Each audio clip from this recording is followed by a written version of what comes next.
রাজু ঘোষ, তার মানে এই 13-14 বছরে মমতা বন্দ্যোপাধ্যায় সবটা জানতেন, তোলাবাজি হয় জানতেন, পুলিশ কাজ করে না জানতেন। ইন্ডাস্ট্রি আসবে কি করে রাজু ঘোষ? টাটা, বিড়লা, আদানি, আম্বানি এদেরকে আপনারা এরপরে তো মানে আনতে পারবেন না, সেটা আপনারা বিজ্ঞপ্তিতে জানিয়ে দিন খবরের কাগজে।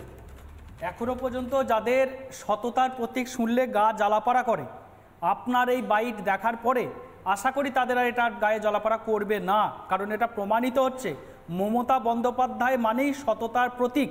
কারণ উনি একজন মমতা বন্দ্যোপাধ্যায় মানে সততার প্রতীক, কিন্তু তৃণমূল কংগ্রেসের অন্যরা তো সততার প্রতীক নয়, ফুলে পেঁপে ঢোল হয়ে গেছে। আপনি আপনার সাইকেল কেনার ক্ষমতা ছিল না, এখন স্করপিও গাড়ি করে ঘুরে বেড়ায়। বলছি আপনি আপনার মতো করে সাজিয়ে চাপিয়ে দিলে হবে না। আসল কথাটা উনি একমাত্র মুখ্যমন্ত্রী যিনি নিজের চেয়ারে বসে বলছেন যে আমার দলের বা কেউ শাসক দলের কেউ যদি কোনো রকম তার কমপ্লেন আমার কাছে করো। কোন মুখ্যমন্ত্রী চেয়ারে বসে বলছেন যে আমার রাজ্যে তোলাবাজি হয়, এটা যদি ইংলিশে ট্রান্সলেট হয়ে রতন টাটার কোম্পানিতে যায়, টাটার 100 বছরে বাংলায় ইনভেস্ট করবে না, অসমে ইনভেস্ট করবে। কেন অসমে ইনভেস্ট করছে বুঝতে পারছেন না? মুদ্রা করলে হবে না। আপনারা 13 বছরে বাংলাকে যে ডেপ্রিসিয়েট করিয়েছেন। আপনি বলবেন আমি কখন বলবো? আমি বলছি যে একটা বড় দাড়ি দেখলে একজনের ধারণা হতে পারে লাদেন, আবার বড় দাড়ি দেখলে ধারণা হতে পারে রবীন্দ্রনাথ ঠাকুর। তার মানসিকতার উপর নির্ভর করছে যে আসলে সেই দাড়ি দেখলে কি ভাববে। তোলাবাজি করে হ্যাঁ কিনা, আমি বলছি তোলাবাজি করে হ্যাঁ কিনা, কোথাও তোলাবাজি হয় না, যেটা হয় নিচু লেভেলে যদি দলকে ব্যবহার করে কত টাকা তোলাবাজি নেন বলে দিন না। কালকে আমার হয়তো মনে হলো আমি ব্যবসা করব, পরশুদিন মানুষদার মনে হলো হয়তো একটা দোকান দেবে, কত টাকা নেন একটু সেটেল করে নিন। দলের নাম আপনারাই আছেন, আপনারাই শাসক দলে থাকবেন, আমাদের এটা ভাগ্য। বেশ, আমি বলছি দলের কত টাকা করে দিতে হয় বলুন না। আরে আজকে লাইভ টেলিভিশনে একটু রেটটা বলুন। এটা বিজেপি, সিপিএম, কংগ্রেস কেউ নেয় না, একমাত্র রেগে যাচ্ছেন কেন রাজুদা? রেগে যাচ্ছেন কেন? একটু রেটটা বলুন না। বড় ইন্ডাস্ট্রি মানে রতন টাটার মতন কেউ আসতে হলে কত টাকা দিতে হয়? আর কাউকে বলতে লাগবে না, প্রমাণ হয়ে গেল। মমতা বন্দ্যোপাধ্যায় দোকান করতে হলে কত টাকা তোলা দিতে হয়? কোন তোলা একটা বিড়ির দোকান করতে হলে কত টাকা দিতে হয়? যে এলাকায় তৃণমূলের নাম বসে, যে এই ফুচকাওয়ালা বসে, তাকে কত টাকা তোলা দিতে হয়? মমতা বন্দ্যোপাধ্যায় প্রশ্রয় দিচ্ছে না। ফুচকাওয়ালা গুজরাট, এটা মধ্যপ্রদেশ বলছেনই না। রাজুদা প্লিজ বলুন না, জানতে চাই বাংলা। রাজুদা জবাব চাই বাংলা, কত টাকা তোলা দিতে হয়? একটা ফুচকাওয়ালাকে কত টাকা তোলা দিতে হয়? এইটা গুজরাট, মধ্যপ্রদেশ, আমি বাংলার মানুষকে বলবো, আপনাদের কি এরকম কোনো অভিজ্ঞতা আছে? আরে বাংলার মানুষকে জিজ্ঞেস করব কত টাকা তোলা দিতে হয়। আরে বলুন না, এগুলো আপনি আপনার মতো বলতে পারেন। দাদা এই দলে জানেন দলের দেখুন আজকে কিন্তু আপনারা লজ্জাজনক পরিস্থিতিতে রাজুদা অন্য কোন তৃণমূলের নেতাকে বসালে তারা কিন্তু পুরো রেটটা বলে দিত।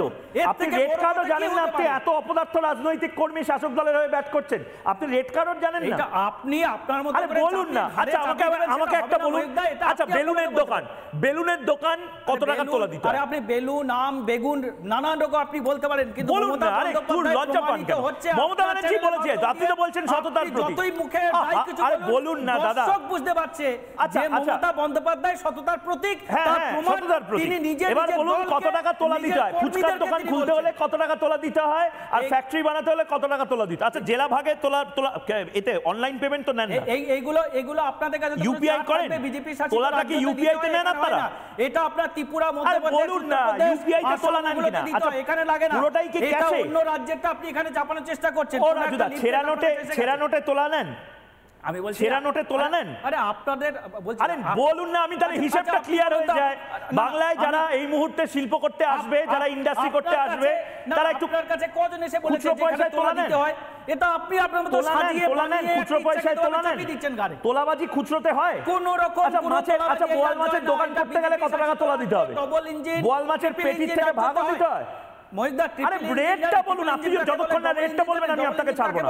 মমতা ব্যানার্জি সততার প্রতীক, মমতা ব্যানার্জি স্বীকার করে নিয়েছেন, এবার আপনি রেটটা বলুন, রেট কার্ডটা বলুন। এই রাজ্য একমাত্র রাজ্য ভারতবর্ষের মধ্যে যেখানে মুখ্যমন্ত্রী নিজে তার দলকে কর্মীদেরকে বলছে এটা অপদার্থতা, এটা কোনো ক্রেডিটের কথা না, এটা কোনো ক্রেডিটের কথা না। অন্য কোম্পানি, এটা বেসরকারি কোম্পানি, সিইও হলে এক্ষুনি তার চাকরি যেত। মমতা বন্দ্যোপাধ্যায় একটা রাজ্য চালাচ্ছেন ভাগ্যিস, বেসরকারি কোম্পানি হলে কোন সিইও যদি এই ধরনের কথাবার্তা তিনি নিজে বলতেন, প্রথমেই চেয়ারম্যান বা বোর্ড অফ ডিরেক্টর বলতো তুমি অপদার্থ, তুমি কি করেছো, তুমি চুরিটা আটকাতে পারোনি, 13 বছর ধরে তুমি মাথায় বসে আছো। বুঝে গেছি, আমি সুবর্ণ মৈত্রর কাছে যাব। রাজুদা হয়ে গেছে, আপনি রেড কার্ডটা নিয়ে একটু ভাবুন।